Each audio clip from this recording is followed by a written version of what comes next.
Imagine an old billboard protecting chickens from the sun and rain while browsing out on fresh grass. This is one of the tips that we're going to learn from Susan Young today. Good afternoon. My name is Greg Paget. I am the Next Generation Director for Practical Farmers of Iowa, and accompanying me behind the scenes is our technical support from Celeste Christie. We'll shortly go live here with Susan Young at Lucky Star Farm, just outside of Iowa City, and she's going to share more about her silvopasture system that she uses for her laying hens. But first, I wanted to talk a little bit about our sponsors. Without the help of these sponsors, it would be really challenging for us to put on these field days. With their support, it helps us make these virtual field day seasons possible. With over 60 field days this season, this is definitely helpful. And guess what? It makes it free of charge for all of us to attend. And this year, for this field day, I want to thank Premier One as the field day sponsor. Premier One, we've been providing electrical fencing supplies, products for sheep, goats, and poultry for over 40 years. Practical Farmers is a farmer-led nonprofit based out of Ames, where we specialize in the farmer-to-farmer knowledge sharing and farmer-led research with a mission for farmers to equip farmers to build resilient farms and communities. All are welcome at PFI. We invite you to learn more about our organization, our vast collection of resources at practicalfarmers.org. And a little bit about today. Our field day is going to run until about 2:30. So if you have any questions as Susan's talking, please share those in the chat box or the comment box, and I will relay those to her as we go through. At the conclusion of the event, we'll have an online survey. Please fill that out and give us your feedback because it helps us continue to provide wonderful events that our members and participants are looking for. So with that, let's go live and check out what Susan has to share at Lucky Star Farm.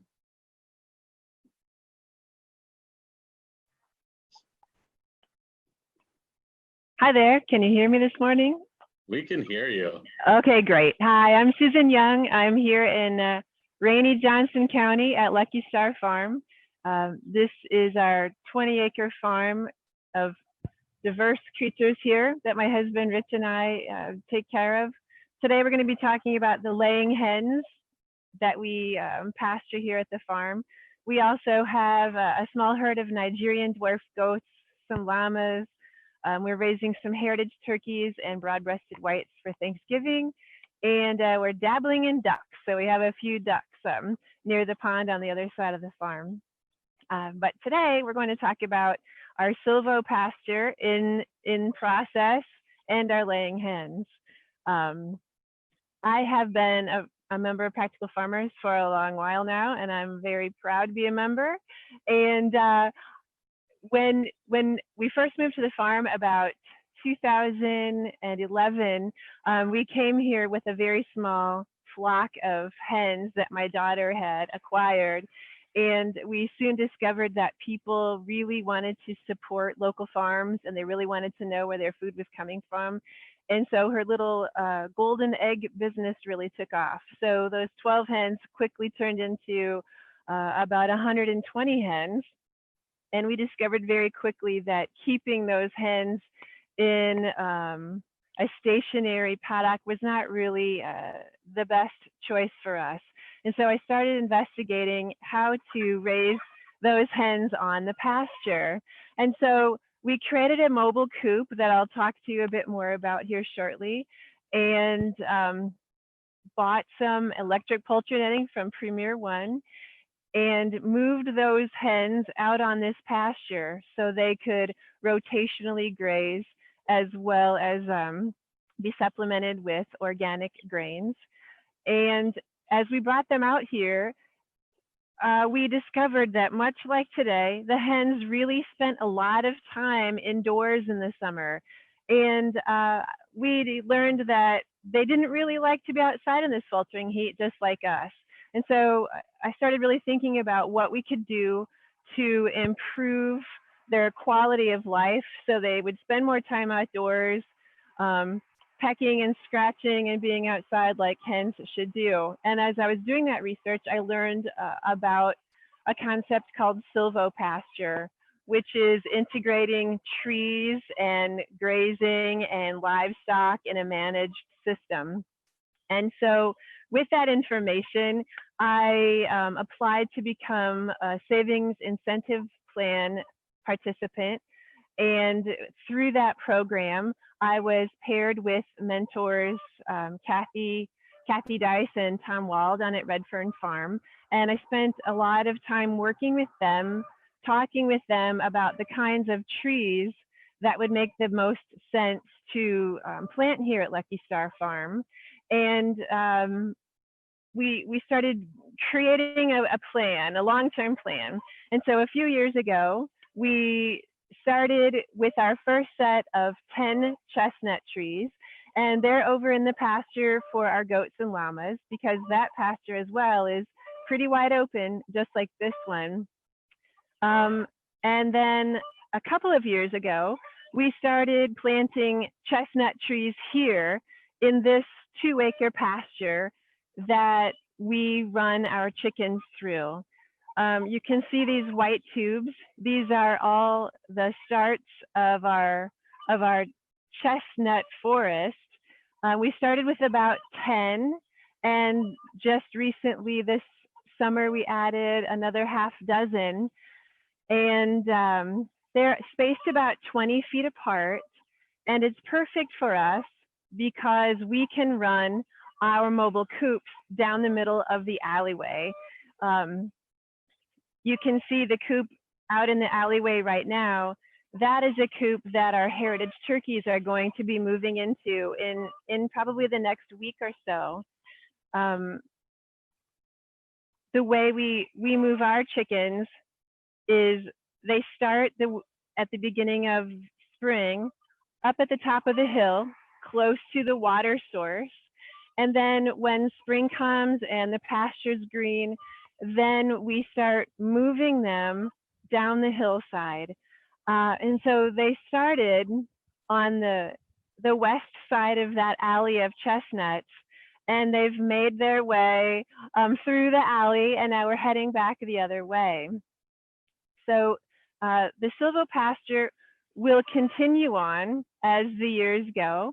What we hope to do is to add a variety of trees, perhaps some locust, some black walnut. That's all still in the works, but the slight challenge with having poultry ranging through your trees is that you need to make sure that when you're ready to harvest that crop, if there is a crop, like chestnuts or walnuts, that you haven't run poultry in that space.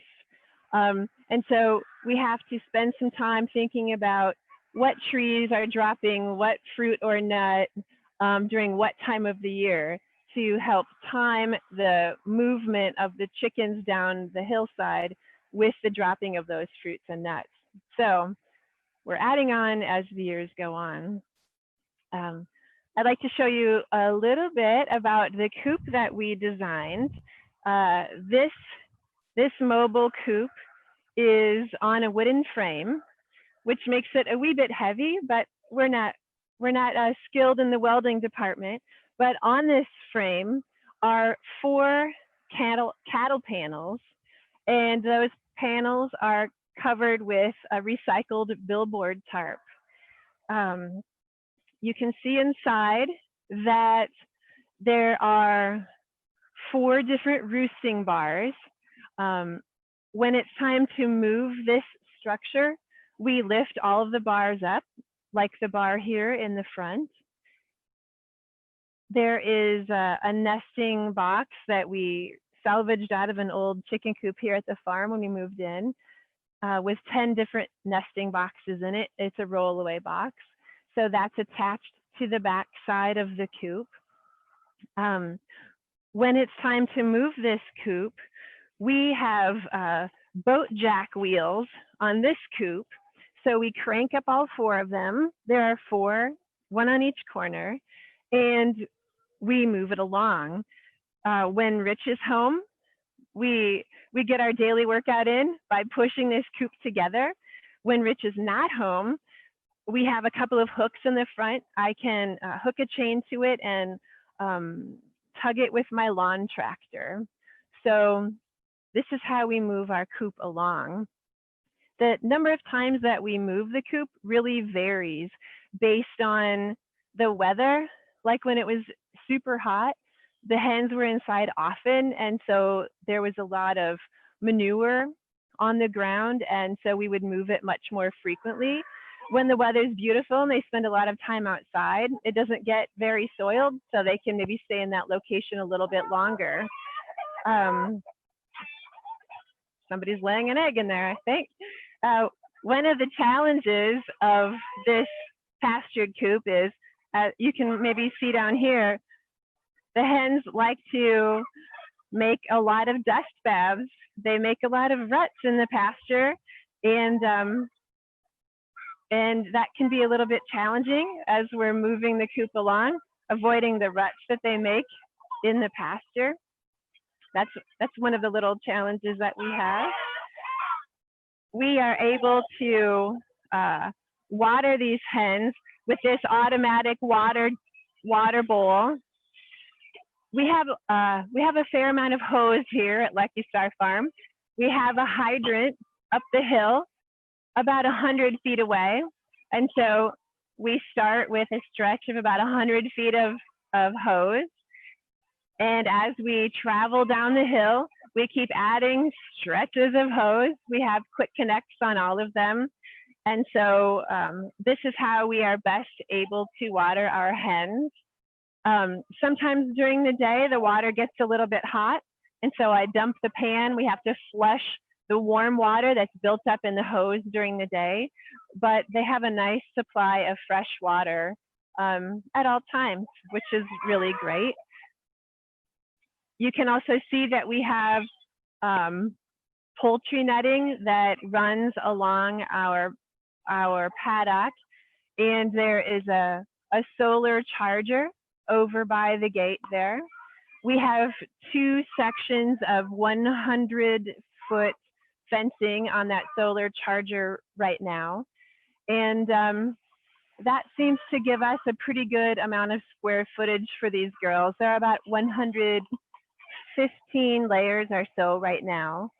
So this gives us a pretty good paddock size. Our system here is typically we create a paddock and we move their shelter ahead, and it's so that they're parked on a fresh stretch of pasture. And once we get them moved to the end of their paddock that we've created, and they've exhausted the fresh greens there, then we move the entire fence, and then we continue on the other way. And so, like I said, it's fairly weather dependent, but maybe every couple days or so, we actually move the shelter. We usually get about 3 moves of the shelter inside the paddock before we move the charger, the fencing, all together. So that's how we manage it.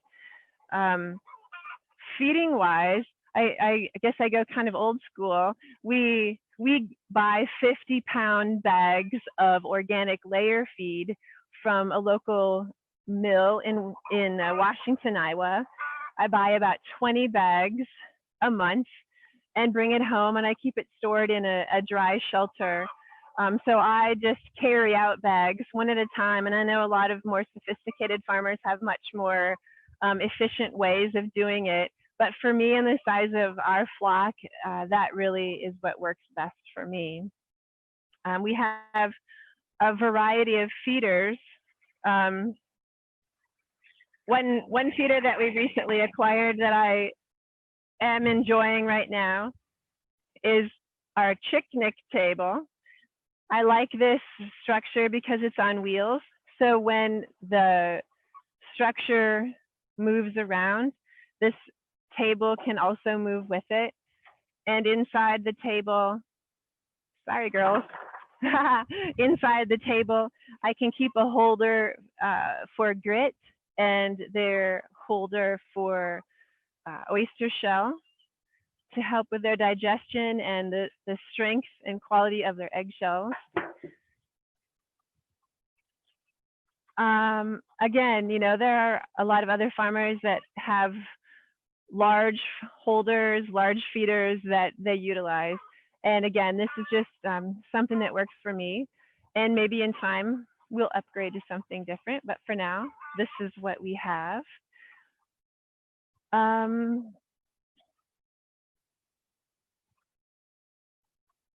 Some of the challenges of having the chickens on pasture are predators. That's one of the reasons we have this electric poultry netting.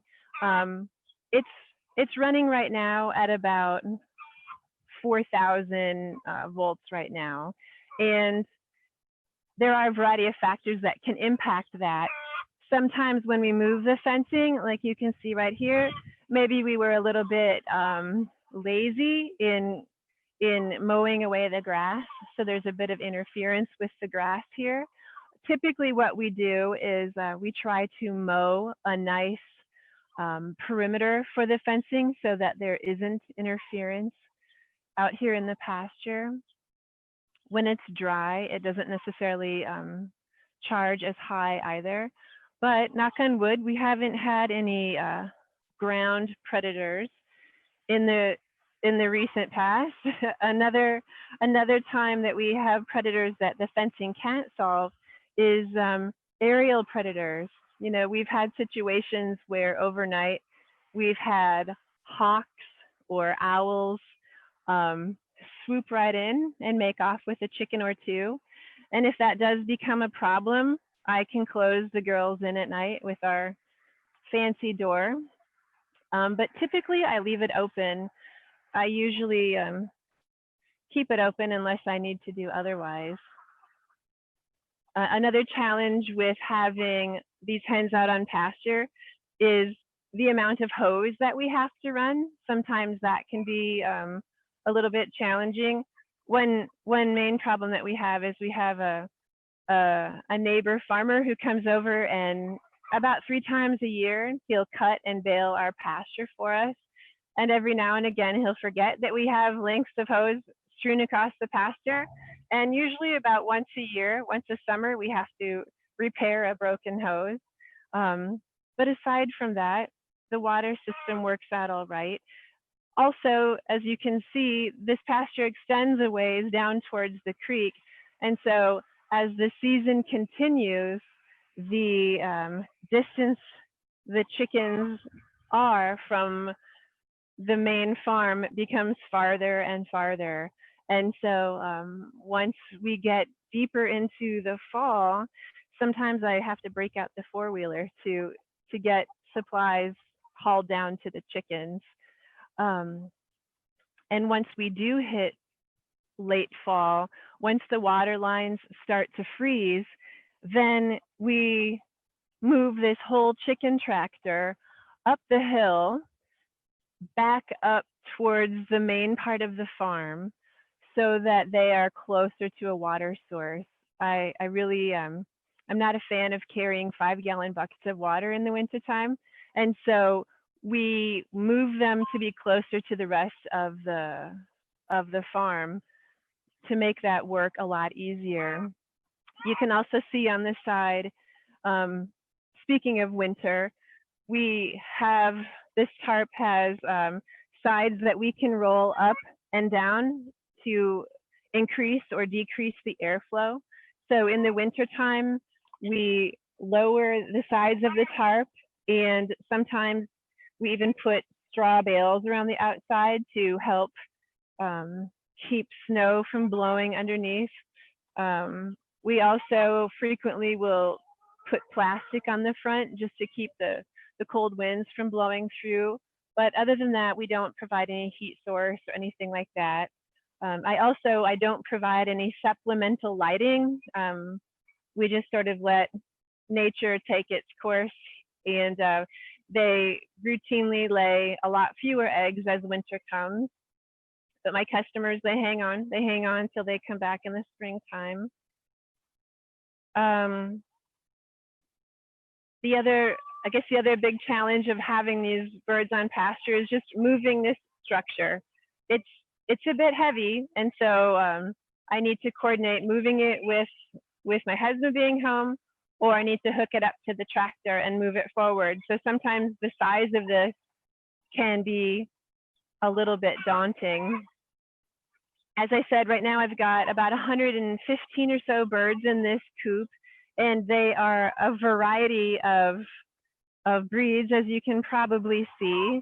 We have some heritage layers. We have white leghorns, a few Rhode Island Reds. Our latest flock is a flock of red production birds that we added.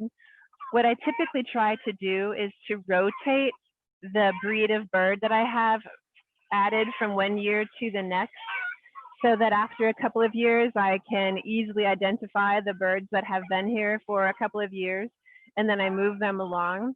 So we usually rotate between black sex lynx one year, maybe leghorns another year, red sex lynx another year, just to keep that cycle going. And we usually add, if we add chicks typically in the winter. I typically brood over the winter.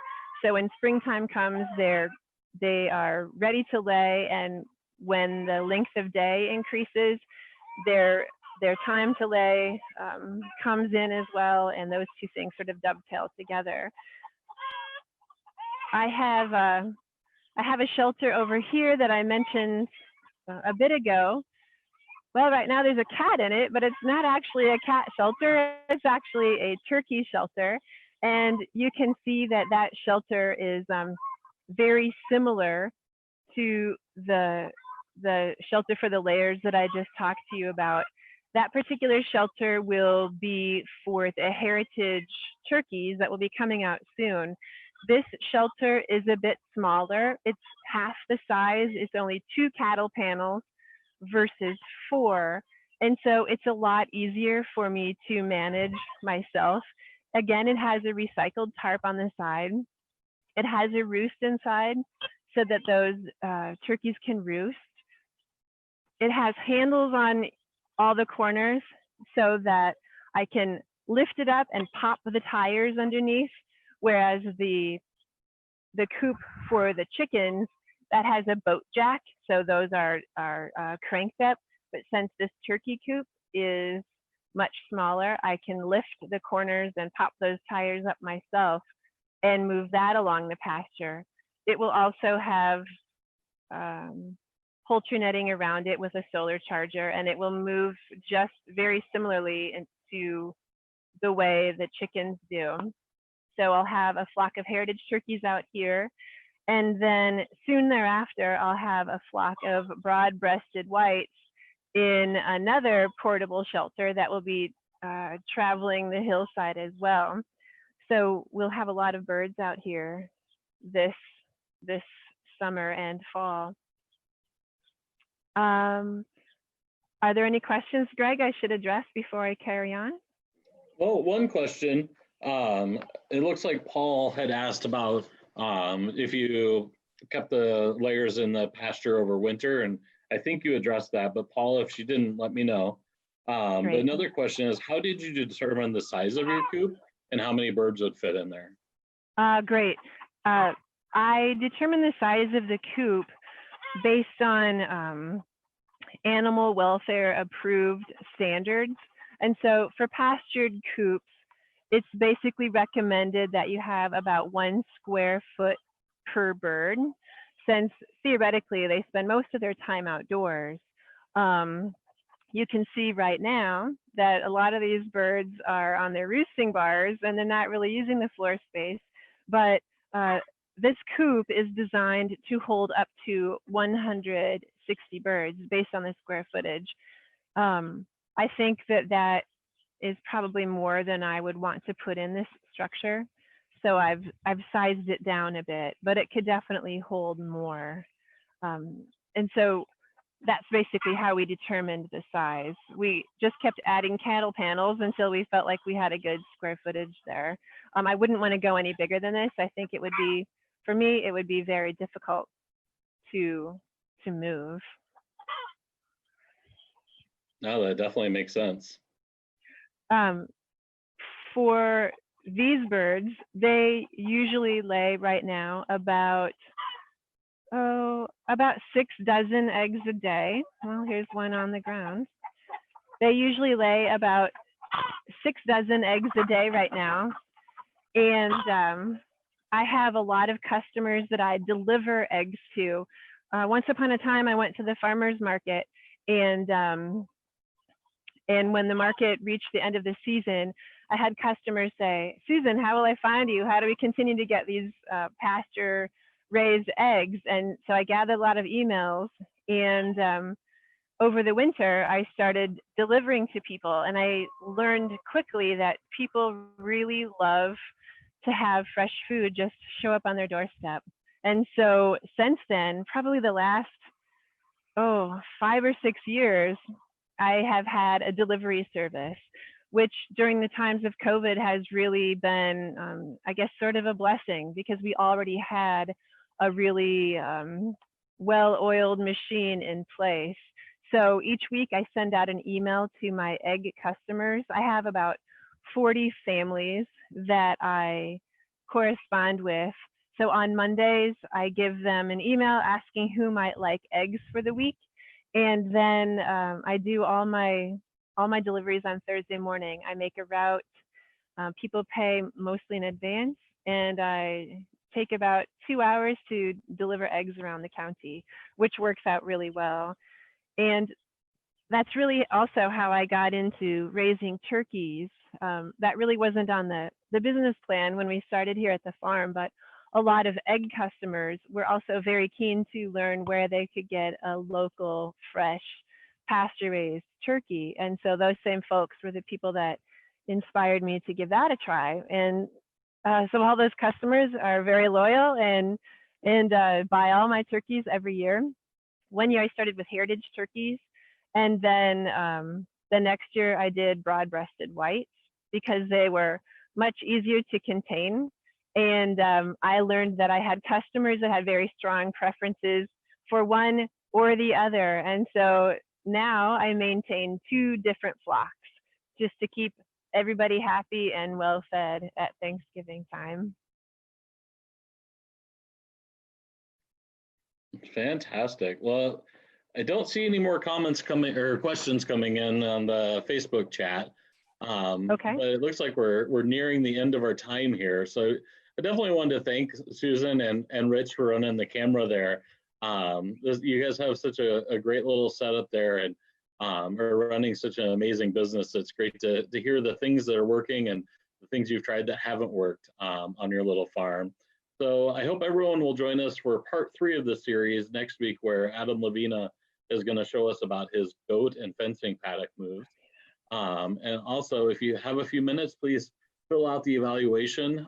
We put a link in the comments there, and I am going to share my screen to close out here. One second. There we go.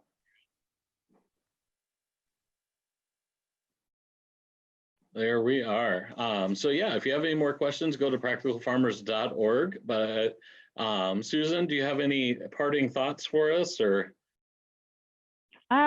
No, I don't, but thank you to those that were able to tune in today or might watch in the future. And I encourage you to become a member of PFI if you aren't already. It's a really incredible group of people, and they're creating a lot of really resilient farms in Iowa, and I'm proud to be a part of it. So thank you. Thank you for hosting here today. Awesome. Thank you, Susan and Rich. And I'm sure we'll see you guys at another event, virtual event sometime soon. Great. So Awesome. Thank you, everyone. And we'll look forward to seeing you all next week.